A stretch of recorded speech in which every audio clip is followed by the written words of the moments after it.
Yeah.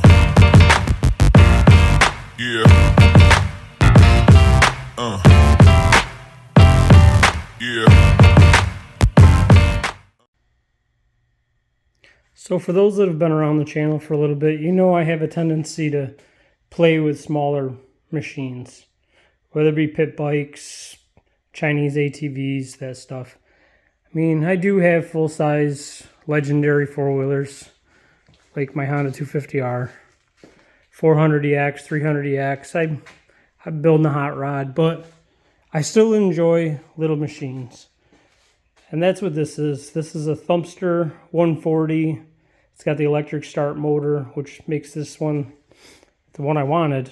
My son isn't quite tall enough to be kicking over a bike, and with electric start, he can easily start it, and it's still big enough that I can have fun on it if I choose to. But I didn't really buy it for the dirt bike characteristics. I bought it because I wanted a mini Supermoto. So I went out on Piranha's website and bought a brand new set of wheels and tires for $330. And then I went shopping for this bike. And here we're at. It did come with all the original plastics. Guys got them in a box, which is right here. They're all brand new, never even rode on, but I'm going to leave them on this plastics because I know my kid's going to crash. So let's see if the wheels are going to fit and what we're going to need to do to make them work.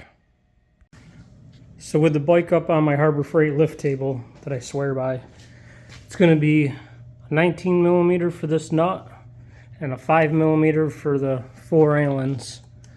With those out, the axle will slide out. And remember to push in the caliper, which you can kind of see. Just saves you from having to do it for the pads falling out or fighting with the new one getting it back in. Alright, with the axle pulled, you can see I'm going to go from a wave rotor to just a standard, but that's alright. We got to move this spacer over to this wheel and then slide it back up in. And just like that, with the axle back in, no spacers needed. One thing I do have to correct myself on is I ended up having to take the caliper off, mount the tire through mount the axle through the tire, and then slip the caliper on. I couldn't fit it between the rim, the rotor, while it was all bolted together. But now that it is,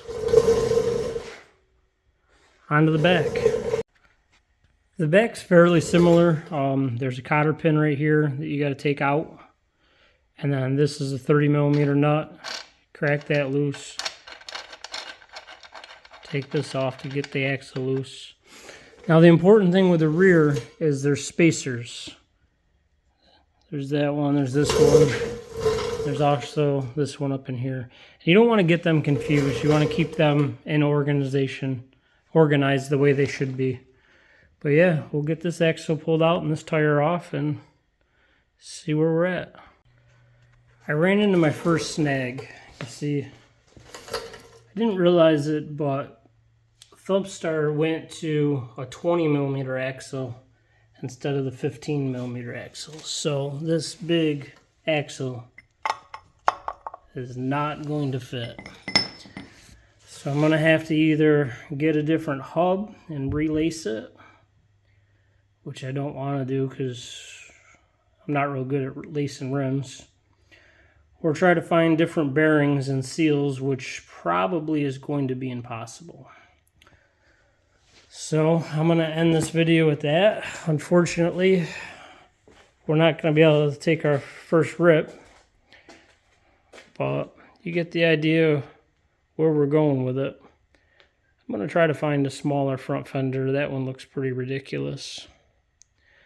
Till the next video, guys.